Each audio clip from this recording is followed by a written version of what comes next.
Yo, what's good, people? It's man like Jamo. We're doing a nice little simple video today. Calm and collected, you know the vibes. We're talking all things ally. I've had it for 24 hours now. We're gonna do a little 24 hours impressions. Nothing long, nice and simple. Just my experiences with the console. I'm not gonna go deep dive into specs, deep dive into FPS. You guys can just sit back and listen to man's voice whilst you're watching the b-roll, which is literally me playing the games. You got a little FPS counter if you want to go and look at that whilst man's playing the games. Let's go. So the first thing man noticed out of the box is the size and weight of the console. The console feels very nice, lighter than an Air Neo, smaller in footprint than the Steam Deck. You guys have already probably had all of these comparisons before, but I thought I'll just tell you real quick. I'm not going to go too deep into the comparisons there, but yeah, no, it feels like a very nice weight to hold over a long period of time. No stress on the arm kind of thing, not too wham. Yeah, nah, man's pretty much happy with the design and the weight of the ROG Ally. Next thing man stumbled upon obviously was the screen. Now when man turned the thing on, when I eventually got it turned on, because I was wondering why the power button weren't working, but it looks like there's like an initial setup thing where you have to plug it in with power before you can turn it on. I don't know. Anyway, back to the screen. The screen looks alright. 16:9, 1080p thing. The PPI looks kind of good. I don't know what the PPI is, but it looks very decent. And you know, at this size, 1080p is definitely doing up 1080p for me, fam. I do like that resolution. I'm not really with the 16:10 thing. Like, I don't need the 1900 whatever 1200 thing or the 800p thing. Man, don't need that. Give me 1080p, give me 720p any day, and give me games. I'm not trying to do productivity on this thing. Man's just trying to bang games, you get it? Keeping things nice and simple. Now next we got to talk about updates, and you guys might want to sit down for this one because it might be a little bit of a rant. You know man has to speak his mind about these things. The updates on this device make it so it's not plug and play, cuz it is not plug and play. If you are already a PC gamer, you're good. You know what to expect. You know to go to Windows Update. You know to go to Microsoft Store to update your apps specifically through there. And you know that in each game launcher, you're also going to have updates for specific games. But this takes it a step further. You also need to go into your armory crate, the little Asus software that they've given with you. Good software, by the way, love the software, but that also needs to be updated. So you've got 4 places that you need to go to get this system up and running efficiently and to its best version of itself.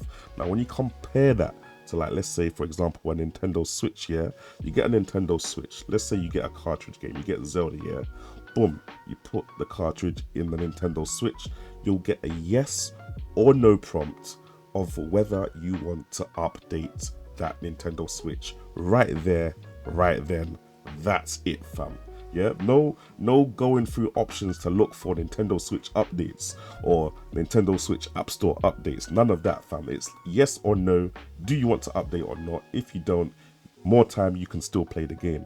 And you can still play the game on the Asus ROG Ally without giving it updates, but it's going to be a bit jaddery. It's not going to play as this console should play, kind of thing. And those updates can take ages. Windows updates itself, depending on your download speed, can take a couple of hours, fam, especially if you haven't updated on a new device before. And then you have to go into, like I said, Microsoft Store updates to update specific apps, like the Xbox Game Pass app that has to be updated through Microsoft Store, and then the Armory Crate, and then once you've actually downloaded games, you need to download updates for the games, which are handled separately in each of their individual launchers.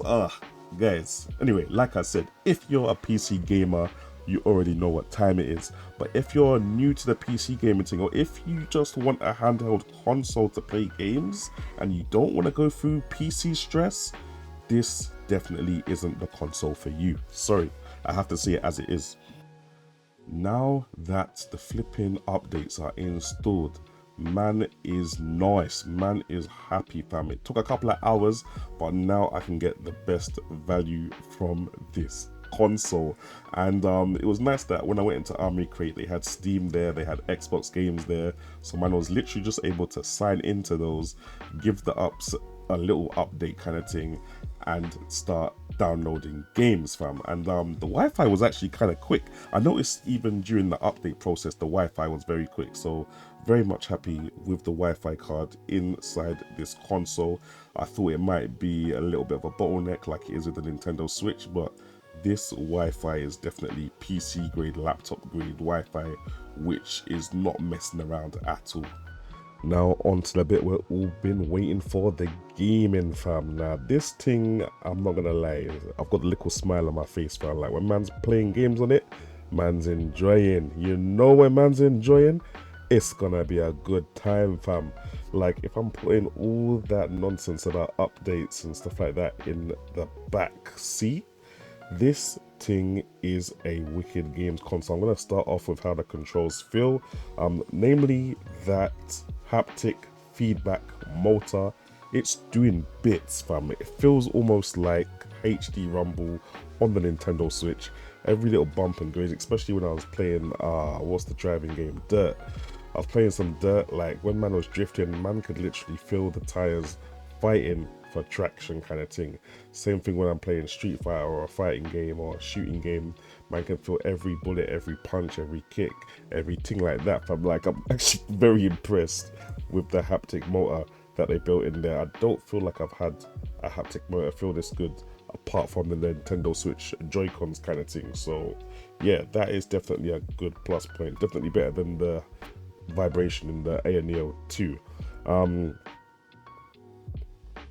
Another plus point whilst playing games was the sound. Now, I wasn't really expecting anything from the sounds. In fact, it wasn't until I played some games, I was like, hold on, the sound is coming kind of crazy.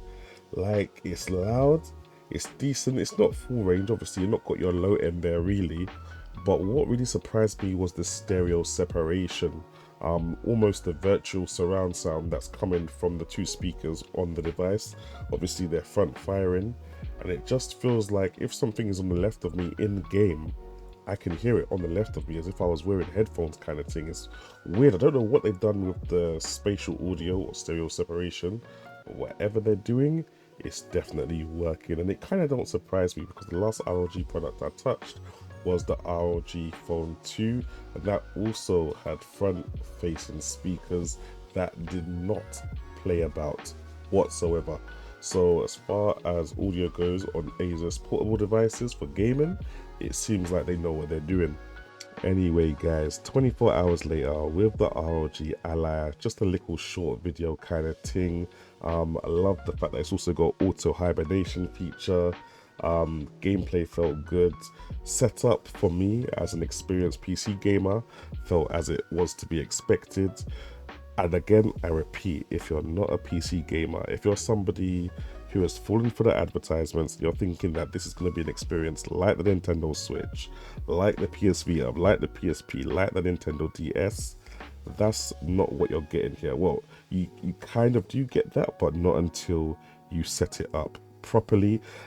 And let me be clear, guys, the issues are not with the Asus ROG Ally, the issues are with Windows 11. Yeah, Windows 11 is a double-edged sword. It gives you all the freedom to download whatever gaming platform you want to play games on and whatever emulator you want to play games on. However, it's designed as a desktop OS primarily, which means trying to use a desktop OS on a games console device, that's where the main issue in terms of compatibility is coming. Asus does its best to, you know, use the buttons as virtual mice, keyboards, virtual keyboards, and everything like that.